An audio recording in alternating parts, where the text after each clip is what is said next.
어제 부산에서 코로나19 확진자가 다시 50명대 넘어섰습니다. 유흥업소에서 시작된 코로나19가 교육 현장으로까지 번지면서 학교 내 감염이 우려되고 있는데 오늘도 부산의 코로나19 상황 진단해보고 그리고 유럽의약품청이 아스트라제네카 백신이 희귀혈전증과 연관성이 있을 수도 있다는 우려를 표하면서 오늘부터 시작될 예정이었던 특수보건교사에 대한 백신 접종이 잠정 연기됐습니다. 백신 접종에 차질을 빚는 건 아닌지 걱정도 되는데 오늘 같이 한번 이야기 나눠보겠습니다. 대한가정의학회 코로나19 비상대책위원이죠. 동아대 한성호 교수 전화 연결돼 있습니다. 안녕하십니까? 안녕하십니까? 안녕하십니까? 어제 부산에서 코로나19 신규 확진자가 55명. 이게 유흥업소발 코로나19가 굉장히 빨리 퍼진다 했는데 이게 교육 현장에서 학생들 그리고 교사들 이런 분들이 이제 코로나19 확진이 되면서 좀 놀랐어요. 좀 진단해 주실까요? 어제 확진된 그 55명 중에 12명이 교육 관련 확진자로 알려졌고요.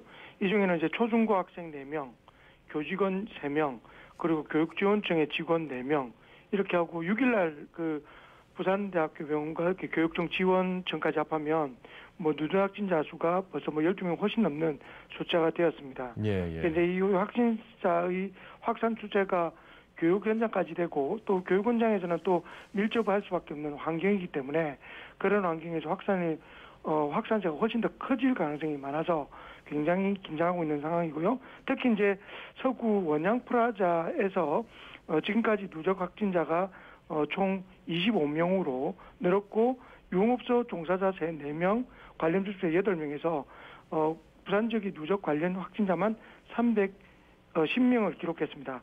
전국 부산 지역의 자가격리자는 대략 이제 1,387명으로 일주일간 매일 48명꼴로 확진이 되고 있다. 이해하시면 될 것 같습니다.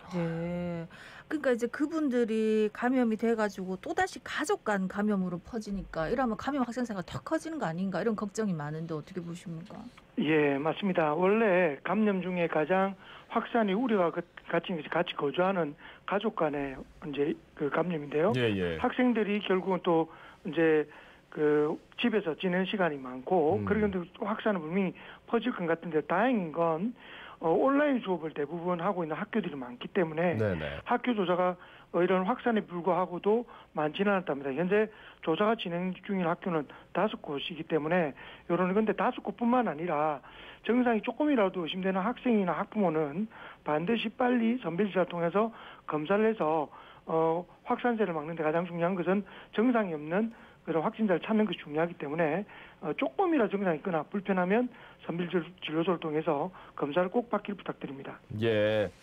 사회적 거리두기가 2단계로 격상이 됐고 그러면서 다시 임시선별 검사소들이 지금 열리고 있습니다. 좀 소개해 주실까요? 지금 부산시에도 지금 임시진료소를 확대를 하거나 또는 연장해서 지금 운영 중인데요. 신평 레포츠 공원에 그 임시선별진료소를 4일부터 사하구 지역에 새로 설치를 할 예정이고 사하구에 임시 원래 있는 선별진료소는 10일까지 계속 운영이 됩니다. 그리고 중구와 서구를 중심으로 유흥업소 관련 N차 감염이 늘어나서 8일부터 14일까지 부산역에도 임시선별진료소를 운영할 계획입니다. 또한 이제 부산시와 부산시 약사회와 함께 코로나19 증상을 안내하고 그 환자 의사와 중심으로 의료진 중심의 진단검사를 독려할 계획을 하고 있습니다.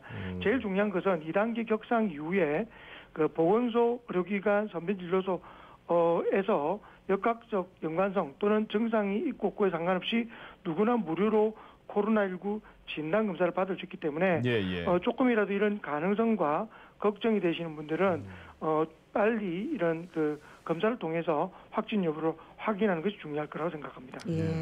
지금 이제 현재 사회적 거리두기 2단계를 시행하고 있다 아닙니까? 아직까지는 효과가 좀 안 나타나는 것 같은데 언제쯤이 좀 나타날까요? 원래는 1주 정도의 효과가 나타나서 2주 정도 지나면 효과가 아주 안정적으로 나타난다. 이렇게 지금 알려져 있거든요. 그런데 이 기간 동안 지금 이 확산세가 수그러들어야 되는데 지금 봐서는 우려되는 부분들이 많다는 거죠. 감염원을 알지 못하는 그런 감염도 전주에 비해서 한 5% 정도 늘어서 14.5% 정도가 감염원을 불분명한 환자들이거든요.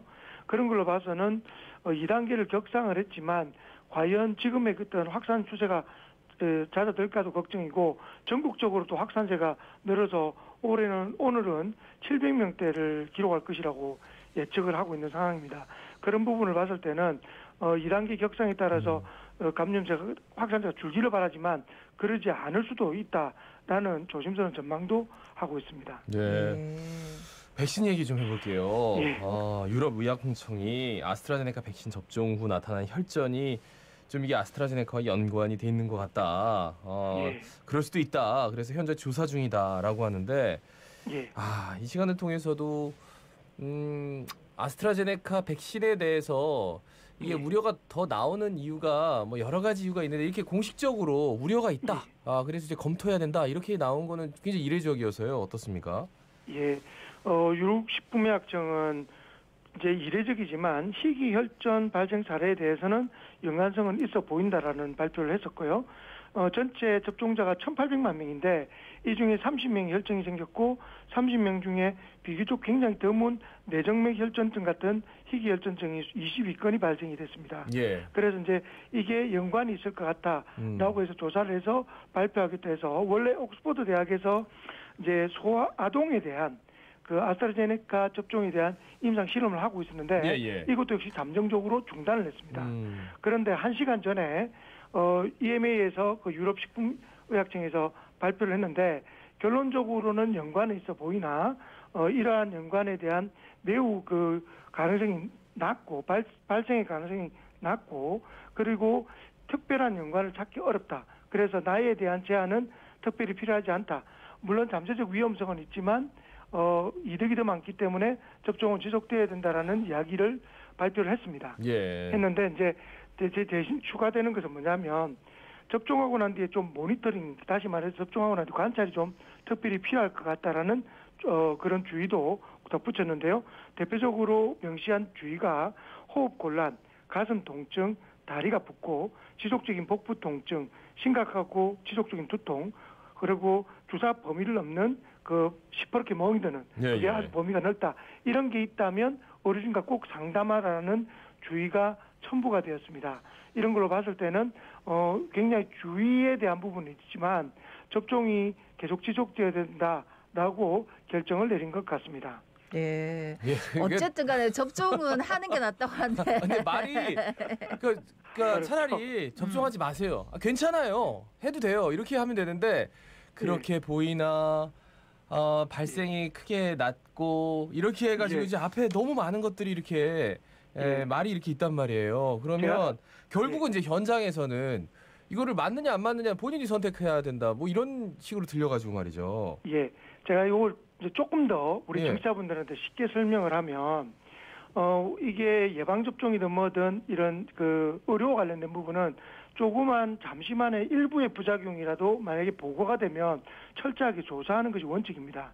1,800명 중에 30명이 혈전이 생겼다는 건 굉장히 드문 부작용 중에 하나거든요. 그런데 이 부작용이 가벼운 부작용은 아니라는 건 맞지만 그렇지만 이런 사례가 굉장히 심각하고 접종을 하지 말아야 될까라고 물어본다면 저도 지금 아스트라제네카 접종을 1차를 했고 제가 한 달 뒤에 또 2차를 맞지 않습니까? 근데 제가 맞은 의료진의 입장으로 그리고 제 주위에 있는 동료들도 아스트라제네카 2차를 두려워하지 않고 맞을 생각입니다.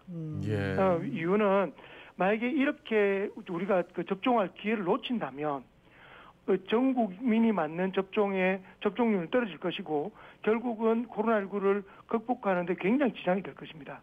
그래서 이제 물론 유럽의약품에서 이렇게 정해서 설명하는 이런 부분들은 조금이라도 걱정되는 부분을 확실히 우리가 체크를 하겠다라는 개념으로 이해를 하시면 되고 유럽에서도 접종을 다시 재개하고 연구도 계속될 겁니다. 그리고 우리나라는 이제 아스트라제네카를 이제 맞기 시작하기 때문에 이런 걱정이 클 거라고 생각하는데 벌써 유럽이나 미국은 거의 다 맞았어요.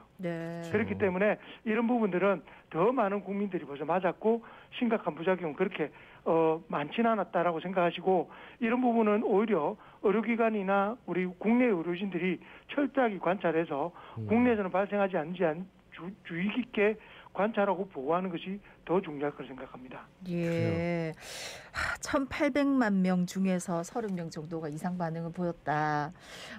근데 내가 이제 30명 안에 들어갈까 봐 불안한 거 아닙니까? 그렇죠.